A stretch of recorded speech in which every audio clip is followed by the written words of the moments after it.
Welcome to this day's session. We're going to illustrate how to solve a quadratic inequality by the interval method.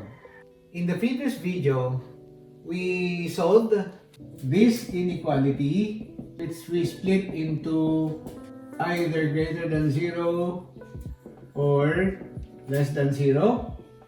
And we used two theorems, one that catered to a greater than inequality and one catering to a less than inequality.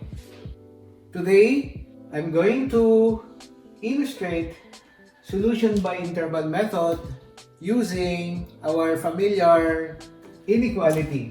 In the previous video, we solved the solution to this inequality and the solution to this inequality by using the two theorems then, okay? And we also tried to illustrate how the solution of this inequality and this inequality can be obtained by just considering the regions defined by the roots of the quadratic equation x squared minus 5x minus 6 equals 0.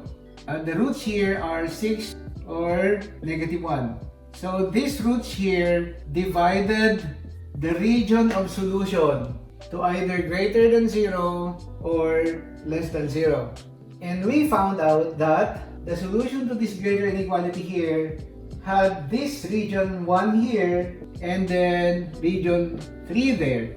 And the complementary solution to these two regions is this region 2, which became the solution to this less than inequality. The current lesson that we're going to have will be solution by interval method, which means we will define this interval, this interval, this interval to be either solutions of this greater than inequality or that less than inequality based on these numbers here. These numbers here, we call them the critical numbers of the factor x squared minus 5x minus 6, or the expression x squared minus 5x minus 6. So, let's define first what a critical number is. So, we have a critical number, we will denote it as Cn, is a value of the variable in a factor that makes the factor 0. So, a critical number is a value of the variable in a factor that makes the factor 0. For example, when we had x squared minus 5x minus 6 equal to 0, I can get the critical numbers here by just looking at the value of x in this factor that will make x minus 6 0. Similarly, I want to find out the value of x in this factor that will make x plus 1 0. How we did that was just equating x minus 6 to 0, x plus 1 to 0 by the zero product property, giving me this factor having x equals 6 as its critical number, and this factor x equals negative 1 as the critical number. So 6 will make x minus 6 0, and negative 1 will make x plus 1 0. Hence, these are the critical numbers of this expression here. Okay? So basically, this solution by interval method is allowing us to look first for the critical numbers in this quadratic expression on the left here, and they will determine the regions of solution for the given quadratic inequality. Okay? So, let's illustrate the interval method. Let's get back to our example. X squared minus 5x minus 6 greater than 0. Suppose we want to apply the interval method to this inequality. First thing we have to do is to get the critical numbers of its factor. We know that the factors here are x minus 6 and x plus 1. So, the critical number here is 6. The critical number there is negative 1. And if we have already found these critical numbers, we are going to plot them on the number line. Say this is negative 1 and this one is 6.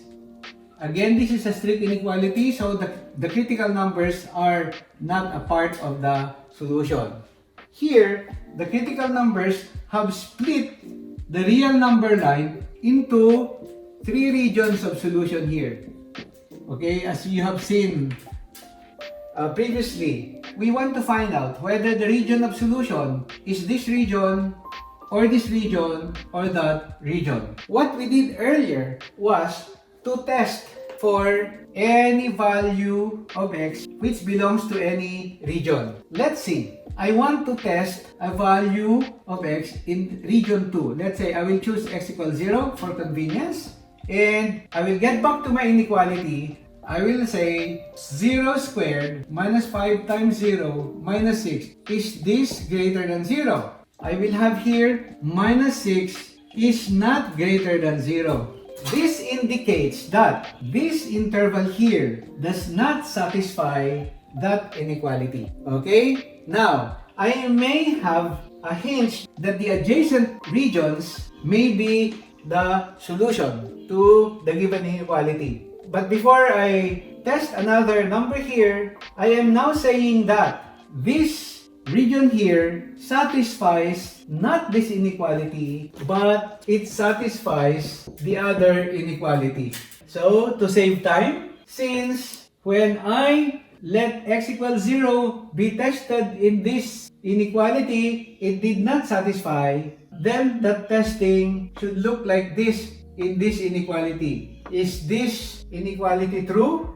Yes, it is true. Therefore, this interval here of region 2 should be the solution to this inequality. So I'll just say the interval from negative 1 to 6 is the one that satisfies this. Okay, now let's find out the solution to this inequality. Let's test a number to the left of negative 2 or a number belonging to region 1. What is convenient with you? Let's say x equals negative 5. I will have it here, negative 5 squared minus 5 times negative 5 minus 6. Is this greater than 0? This is 25 and this is 25 minus 6. Indeed, this is greater than 0. 25 plus 25 is 50 minus 6 is 44. That's positive. So that's correct. Therefore, I can say that one of my solutions now should be the interval where x equals negative 5 belongs, and that's actually the interval to the left of negative 1 or from negative infinity to negative 1. Region 2 is not a solution. Can region 3 be a solution? Let's try another value of x that belongs to this region. Let's say x equals 10. Okay, if x equals 10, what happens here? I may substitute here or I may substitute here. Always advisable to substitute in the original statement. Okay, so let's say from the original statement, I will get here 10 squared minus 5 times 10 minus 6. This is greater than 0. Okay, this is 100 and this is minus 50 and that's minus 6. Is this greater than 0? 100 minus 50 is 50. Minus 6 happens to be again 44, which is greater than 0. Which means that the region where x equals 10 belongs is also a solution region, and that will be the interval from 6 up to positive infinity. So either you have your solution to the left of negative 1 or to the right of 6. So the solution set therefore now for this inequality is this one here. And even without solving, this inequality will have this solution. Okay? So I use the interval method. Now, suppose instead of testing like this, we can actually present this interval method in tabular form. Okay? So, how do we do it in tabular form? Let's get back to that inequality, x squared minus 5x minus 6 greater than 0. To do this in tabular form, we will still identify the critical numbers. Okay, so we have here x minus 6, x plus 1. Checking these factors, minus 6x plus x will give me minus 5x, x times x squared, minus 6 times 5 is minus 6. So these are the correct factors, and my critical numbers here would be 6 and negative 1. So let's plot 6 and negative 1 again on the number line, making sure that we arrange them from lowest to highest. So I have here negative 1 here, and 6 would be there. And this is a strict inequality, so I have here a hole, which indicates that negative 1 or 6 cannot be a solution to the given inequality. Here, we will divide this number line into 3 possible regions of solution. Okay, so we want to find out where the solution of this inequality will lie. Since it is not an equality, its solution should be intervals. So it should be either here, here, or there. Now in tabular form, I am going to have this lattice drawn down. This one drawn down. This is a broken segment here to indicate that this is a strict inequality. If this one would be greater than or equal to, then this will be not a hole there, and then this would be solid. Okay, that would be solid. But in this case, we are solving a strict inequality, so this is a hole, this is a hole, and these are broken segments here. Okay, now negative 1 is the critical number of x plus 1. So on the side, what we do is we write that critical number here on the side here, and 6 is the critical number of x minus 6, so I am writing it as a second expression here. Okay, so let's find out which of these regions will satisfy this inequality. But before we do that, let's see. If I get the intersection of this factor, x plus 1, and this one here, it will pass through x equals negative 1. So if x is negative 1 and I substitute it here, negative 1 plus 1 is 0. I am 0 here. Similarly, if I intersect x minus 6 and 6 here, and I have x equals 6, 6 minus 6, this expression becomes 0 at the intersection as well.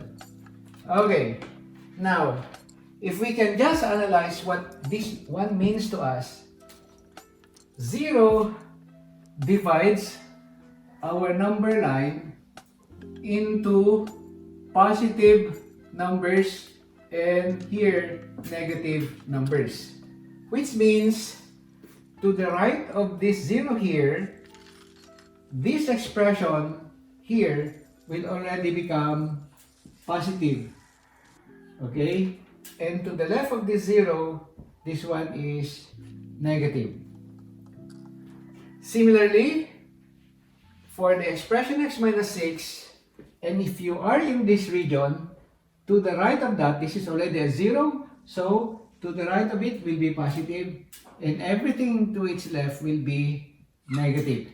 This is an easier way of determining how x plus 1 behaves in region 1, region 2, or region 3, or how x minus 6 behaves in region 1, region 2, region 3. Okay, but suppose we want to really test whether x plus 1 becomes a negative in region 1. What I will just have to do only is to get an x to the left of negative 1, any x to the left of negative 1. I can say x equals negative 10, and I will substitute it here. Negative 10 plus 1 will give me a negative number. So this expression becomes negative when I took x equals negative 10, which is to the left of negative 1. If I take an x in this interval, how will x plus 1 behave? I will take, let's say, x equals 3, and then I will say 3 plus 1 is 4, it's positive, so it's positive.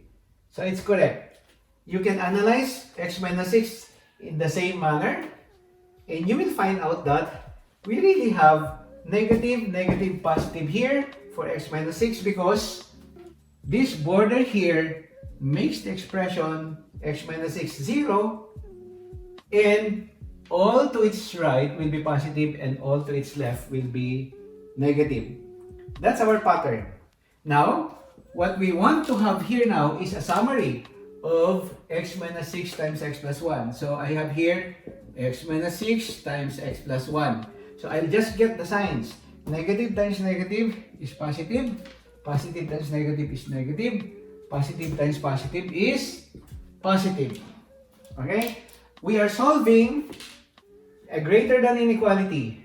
Therefore, the solution to this inequality now, reading from the table, will give me everything to the left of negative 1. Or that is from negative infinity to negative 1. But that's not the only interval where we have a positive product here. We also have positive product here. So we will unite it, and then we say it's again positive after 6, going to infinity.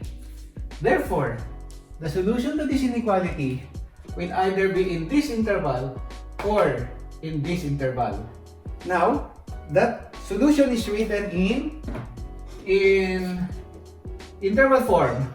I can also write my solution in graphical form by just saying that my solution is this one here or this one there. Or I can write it in set form and say x such that x is less than negative 1 or x is greater than 6. So all of these are equivalent ways of writing your solution set. Notice here that when you use the tabular form of the interval method, you can actually see the solution of this inequality. Okay? Since the given inequality and this one here have the same critical numbers, I can now read my solution to this inequality as a negative, and I have here a negative here, and I can just say that the solution is actually from negative 1 to 6. This method is very convenient in the future when you will be solving higher degree inequalities where you can identify the real critical numbers on the number line. And you may do a tabular form similar to what we have done here. Okay? So, we are done with solving a quadratic inequality by the interval method. Again, you will see that this one is very convenient if you can easily get your critical numbers by factoring. It doesn't prevent you from using this method when this expression here is not factorable. You can always use the quadratic formula to get the critical numbers. Make sure that the critical numbers that you arrive at are real critical numbers so you can graph them along the number line.